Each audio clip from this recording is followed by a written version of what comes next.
Everyone, whimsical पियूच्या या whimsical YouTube चॅनलमध्ये आणि लाईफमध्ये तुमचं सगळ्यांचं स्वागत आहे.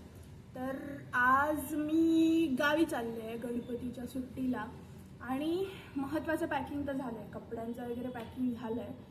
म्हणजे त्या कामासाठी मला जास्ती वेळ लागत नाही, पण एक महत्त्वाचं काम असतं आणि त्याच्यासाठी मी खूप एक्सायटेड असते की माझी बॅग असते त्यात अशा खूप साऱ्या गोष्टी असतात ज्या मी करेन की नाही मला माहिती नाही, पण माझ्याकडे असाव्यात नेहमी प्रवासात म्हणा किंवा जिथे जाते तिथे असं मला नेहमी वाटत असतं. ते म्हणजे पुस्तकं वाचायची असती.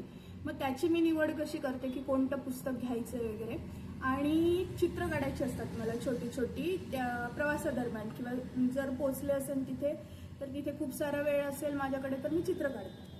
तर अशी काय निवड करते मी पुस्तकांची ते मी तुम्हाला आज सांगणार आहे. तर माझं असं असतं की मला काय वाचायचं ते माझ्या आधी फिक्स नसतात. तर आत्ता सध्या एक पुस्तक मी अर्ध वाचते आणि ते मला ठेवावंसं अजिबात वाटत नाही.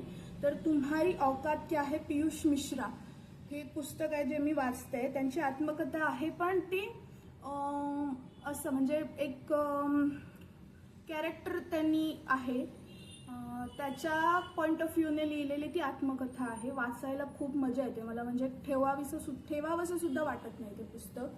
त्यानंतर एक मिनिट मी तुम्हाला दाखवते की दुसरं पुस्तक आहे त्यांचंच, कुछ इश्क किया कुछ काम किया. हे मी 2 नवीन पुस्तकं मागवली होती ॲमेझॉनवरून, तर ही 2 पुस्तकं ऑब्व्हियसली मी घेणारच आहे. त्यानंतर आता हे तर एक कादंबरी आणि मी अर्धी वाचलेली आहे आणि अर्धी वाचायची आहे. सो हे माझं होऊन जाईल अगदी प्रवासात, आता जाता जाता सुद्धा होऊन जाईल, रत्नागिरी टू सिंधुदुर्ग कुडाळपर्यंतच्या प्रवासात. त्यानंतर हे याच्यात कविता आहे. सो जर मला असं झालं की मला पुस्तक वाचायचं नाही, म्हणजे काय म्हणतात त्याला, गद्य वाचायचं नाही आहे, तर मी माझ्या कवितांचं पण एक पुस्तक असेल. सो ह्या मी वाचू शकते. आधी माझ्याकडे नेहमी संदीप खरेंचं कोणतं तरी पुस्तक, वैभव जोशींचं पुस्तक असायचंच बॅगमध्ये. सो आज मी त्याऐवजी हे घेऊन जाणार आहे, कारण त्या बऱ्यापैकी कविता वाचून झालेल्या आहेत. त्यानंतर अजून एक पुस्तक मला वाचायचं आहे. मी जे वाचत होते हे सुद्धा अर्ध बऱ्यापैकी कंप्लीट झालेलं आहे. मानसिक प्रथमोपचार हे पण सुंदर पुस्तक आहे. एखाद्या माणसाला आपण दुसऱ्या माणसाला जर आपण हेल्प करायची असेल तर हे पुस्तक बऱ्यापैकी उपयोगी येऊ शकतं. सो हे एक पुस्तक. आणि आणि आणि आणि काय काय वाचणार आहे मी एक्झॅक्टली, हॅलो अजून किती काय काय वाचेल मी, पण असलेलं बरं. हे माझं जे समीकरण आहे त्यात मी माझ्या पाठीच्या बॅगमध्ये खूप काय काय भरून ठेवलेलं असतं. तुझी पुस्तकं तू घेतस ना, काढून ठेवू की ओके. सो त्याची पण त्याची आवड वेगळी आहे पुस्तकांची. सो त्याची ती रावण म्हणा, त्याच्यानंतर अजून त्याने 1-2 समुद्र मंथन, सेतू, अजातशत्रू अशा टाईपमधली आवडतात त्याला. झाडाझडती, प्रतिपश्चंद्र, म्हणजे कादंबऱ्या ह्या सगळ्या असं त्याचं आवड आहे. आणि ते मला तेवढं आवडत नाही वाचायला. अगदी जरी वाटलं तरी त्याच्या बॅगमधली ती पुस्तकं मी वाचू शकते. आणि आत्ता दुसरी गोष्ट असते ती माझ्या पेंटिंग्स आणि ह्यापैकी. सो आता मी हे पेस्टल ॲक्रेलिक कलर्स नवीन घेतले, ते मी यावेळी वापरणार आहे, ते मी घेऊन जाते.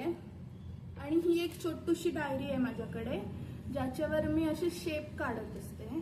म्हणजे माझा ना जो ह्याचा म्हणजे मी लवकर खूप इरिटेट होते, म्हणजे खूप वेळ आहे आपल्याकडे आणि जर ट्रेन थांबलेली असेल खूप वेळ ना तर खूप जास्ती इरिटेट होते. त्यात जर लहान मूल कोणतरी रडणारं वगैरे असेल ना तर बापरे, माझा म्हणजे तिळपापड होत असतं. त्यामुळे माझं लक्ष कुठेतरी लागून राहावा यासाठी मी हे असे छोटे छोटे शेप या छोटूशा डायरीमध्ये काढते. अजून एक डायरी असते माझ्याकडे, सचिन आय थिंक ती दुसऱ्या बॅगमध्ये तिकडे आहे ती डायरी. हां, हे छोटेसे ब्लॅक नाही, छोटी डायरी अशी वाली तुझ्या बॅगमध्ये असतात ओके. सो हे छोटू स्केच पेन पण माझ्याकडे असतात. याने पण बऱ्याच काही काही गोष्टी काढता येतात. ब्लॅक कलरचं पेन ज्याने आउटलाईन काढू शकतो, ही डायरी आहे. आणि ना यात पण अशा मी हे सगळ्या गोष्टी ना मी ट्रेनच्या प्रवासातच काढलेल्या, म्हणजे जिकडे मी खूप जास्ती इरिटेटेड फील करते तिथेच मी काढलेलं की मला सगळ्यात जास्ती आवडतं. अजून पण आहेत. सो असं काहीतरी काढत असते मी प्रवासाच्या दरम्यान. आत्ता मी काय काय न्यावं, मला जर्नलिंग करायचं आहे, सो मी ते स्टार्ट करू शकते तिकडे. ओके, पण एवढं काही घेण्याची गरज आत्ता मला वाटत नाही.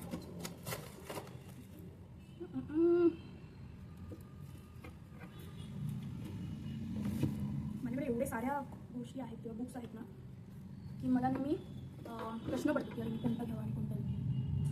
असो, एवढं तरी मी घेऊन जाते आता. हे मस्त क्यूट असे काय म्हणतात त्याला, sticky notes. Sticky notes, yes, छोट्या माऊवाले आहेत ते पण मी घेऊन जाते मला कुठच्या गोष्टीसाठी वापरायचे असतील तर. सचिन, तुझ्या ह्याच्या खाली ना कम्प्युटरच्या खालच्या ड्रॉवरमध्ये पेन्सिल्स असतात, कलर पेन्सिल्स, ते फक्त ते. मी ॲक्रेलिक कलर घेतोय. येस, अजून पण काय काय सामान आहे मी नंतर दाखवेन तुम्हाला. आणि सर्वांना गणेश चतुर्थीच्या हार्दिक शुभेच्छा. मी असे व्हिडिओज खूप सारे करून ठेवलेले आहेत, पण मी ते पोस्ट केलेले नाही आहेत, एडिट करायचे राहिले किंवा अशा काही गोष्टींमुळे, पण मी पोस्ट करीन. आत्ता हा पहिला व्हिडिओ म्हणून आत्ता पोस्ट करते मी. थोडीशी घाई आहे, वाजले 1:45 आणि कितीची गाडी आहे सचिन? 3:30ची ना? 2:30? सिरियसली 2:30ची गाडी आहे. Bye bye bye. खोटं सांगण्यात आलेलं आहे, गाडी 2:30ची नाही आहे, गाडी 3:30ची आहे आणि 3ची आता 3ची झालेली आहे. मे बी लवकर तयारी करण्यासाठी. आणि एक्स्ट्रा 3 पुस्तकं माझ्या नवऱ्याची, समुद्रमंथन, मृत्युंजय, अजातशत्रू अशी 3 पुस्तकं एक्स्ट्रा. म्हणजे माझी जर वाचून झाली तर ती एक्स्ट्रा पुस्तकं. आणि अजून भरपूर सारी स्टेशनरी वेगवेगळ्या पद्धतीची घेतलेली आहे. छोटे छोटे कॅनव्हास पण घेतले. मी 2 आहेत सचिन, आपण 2 एक आणि मी एक, असं पेंटिंग करूया रिअल. मोठा वेळ नसतो, दुपारी सकाळी करायचा, संध्याकाळची वेळ मी आणि पप्पा करतो. जाऊ ए मेन आता सगळं आम्ही साडी पण घेतलंय लागलीच तर नेसाची. Oh no oh no oh no no no no. किती साडी एक्स्ट्रा म्हणत आहे साडी, म्हणजे बाकी सगळे ड्रेस लागतील यार आजच्या दिवशी. तेव्हाच घालतो. गणपती विसर्जन. व्हॉट इज मीन बाय पोष? तुला आता माझं घेतलं. येस, तयारी ही शेवटची काही लास्ट टाइम शेवटचा हात मारताना. सचिन एक ह्या पण घेऊ आपल्या. Okay, so bye bye. सगळी तयारी झालेली आहे. सर्वांना पुन्हा एकदा गणेश चतुर्थीच्या मनपूर्वक शुभेच्छा. खूप छान तयारी करा, खूप छान एन्जॉय करा. त्यानंतर जास्त दमू नका. खूप छान एक व्हिडिओ आहे उर्मिला निंबाळकरने टाकला आहे, स्त्रियांनी सणांची तयारी करताना स्त्रिया कोणती, असं समथिंग आहे. लेटेस्ट व्हिडिओ आहे तिचा, कोणत्या चुका करतात असं आहे. खूप छान तिने सांगितलेलं आहे की आपण कसं स्वतःला जास्ती दमून घेतो ती तयारी करण्यात आणि स्वतः सगळं कसं करायला जातो आणि स्वतःला त्रास करून असं म्हणजे एन्जॉय करायचा वेळ आहे तो सर्वांनी एकत्र, पण आपण कामातच एवढे दमून जातो की आपल्या स्वतःसाठी वेळच देत नाही. सो सर्वांनी तो पण बघा आणि खूप एन्जॉय करा हा सण. आम्ही आता गावाला जातोय, तिथे रेंजवर नेटवर्क वगैरे काहीच नसणार आहे. सो खूप शांत पीसफुल वातावरण तिथे आम्हाला मिळणार आहे. आणि आल्यानंतर मग असं पूर्ण काय ते पुनरुज्जीवित झाल्यासारखं असं मी येणार आहे. होप सो की त्यानंतर माझं ऑफिसमध्ये मन लागेल आणि मला जावंसं वाटेल, जे मला गेले 1 वर्ष वाटत नव्हतं, नाही आहे. आणि यानंतर सगळं मार्गी लागेल बाप्पाच्या आशीर्वादाने. ये आणि काय, फटाके जास्ती वाजवू नका कारण ते चांगले नाही आहेत पर्यावरणासाठी. अजून काय सल्ला, पुस्तकं वाचा.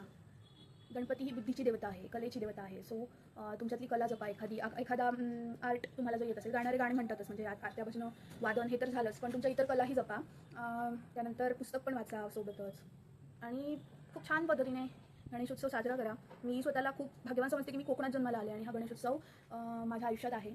ह्यावेळी मी पूर्ण मकरपासून सगळंच करणार आहे माझ्या नवऱ्यासोबत आणि सासू सासऱ्यांसोबत. गेल्या वर्षी आम्ही अगदी गणपतीच्या आदल्या दिवशी रात्री गेलो होतो घरी. सो असं काही जास्ती सजावटीत आणि मला सहभाग घेता आला नव्हता. आणि माझ्या माहेरच्या घरी कसं होतं की खूप जण असायचे, म्हणजे आमचं मग छोटंसंच काम, लहान मुलांचं, म्हणजे अगदी लग्नापर्यंत लहानच होते, अजून पण लहानच आहे जवळजवळ. आणि म्हणजे लादी विधी पुसा आणि अशी दुय्यम कामं आम्हाला देत होते. जसं बिग बॉसमध्ये सूरज चव्हाणला देतात तसं आम्हाला जसं कचरा काढा, लादी पुसा, रांगोळी एक महत्त्वाची माझ्याकडे असायची. म्हणजे बाकीच्या दृष्टीने नसलं तरी माझ्या दृष्टीने ते महत्त्वाचं काम होतं. दर दिवशी ते सगळं पुसून रांगोळी काढणं. इथेही मी ते करणार आहे. सो त्यावेळेचे व्हिडिओज फोटोज मी काढेन नक्की आणि त्याचा एक चांगला व्हिडिओ करून मी पोस्ट करेन. Bye bye.